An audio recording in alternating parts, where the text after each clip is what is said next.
Joining us now for more on what this means for the government and for the economy is Scott Schober, cybersecurity expert and Berkeley Varitronics systems CEO. Scott joins us on the phone. Scott, what are the Chinese accused of getting away with here?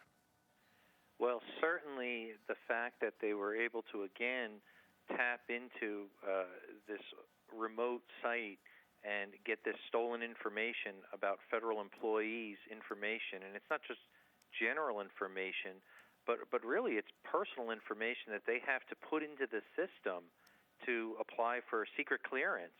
And this is very confidential information, and to have that out there in the hands of these Chinese hackers is extremely dangerous. And you believe that these Chinese hackers are at least supported to some extent by the Chinese government? Yeah, there's a lot of speculation back and forth, but more than likely that is the case. And certainly if that is proven true, which it'll probably will be with time, it helps us to see the danger of this if they have access to this level of information where it truly is top secret clearance information on personal level. Now, Secretary of State John Kerry said he had, quote, stern talks. He wagged his finger at them, basically, with the Chinese. I don't know what that means, because we don't seem to be in much control of stopping the situation. Yeah, you make a good point. In fact, that even was on the agenda there for the annual strategic economic dialogue. That was one of the agenda points. They were going to meet on that. It was supposedly canceled from China's side, but they had some sidebar where they did discuss it, and he had some stern comments that he claims that he makes. But it makes you wonder, are they even willing to talk about it or negotiate it? Because they're really in disagreement on the two issues. Yeah, and the issue then has to come down to defense. What can the U.S. government do, basically, to protect its own computers? We've talked about the corporate espionage issue, and obviously the U.S. government just recently indicted some high-level Chinese officials about corporate espionage. But these are government computers, and it is true we're probably spying on everybody ourselves, but we need to protect ourselves. Is the technology out there to do that? Yes, it certainly is. It does cost a lot of money, and it's got to be put into the infrastructure and the monitoring.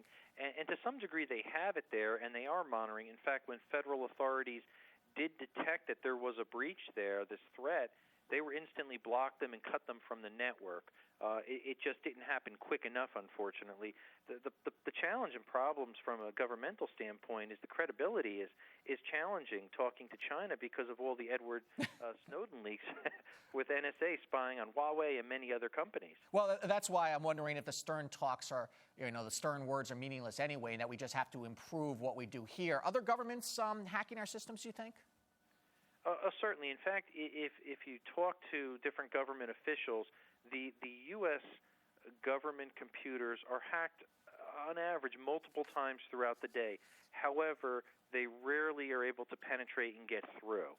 In this case, they were able to get through and get this confidential information, but certainly the U.S. government computers are continually a target, as well as other countries are continually a target by these different hacking groups. Scott, is this where the new war is going to be waged in cyberspace? Absolutely. If you look at all the focus, where is the money being spent?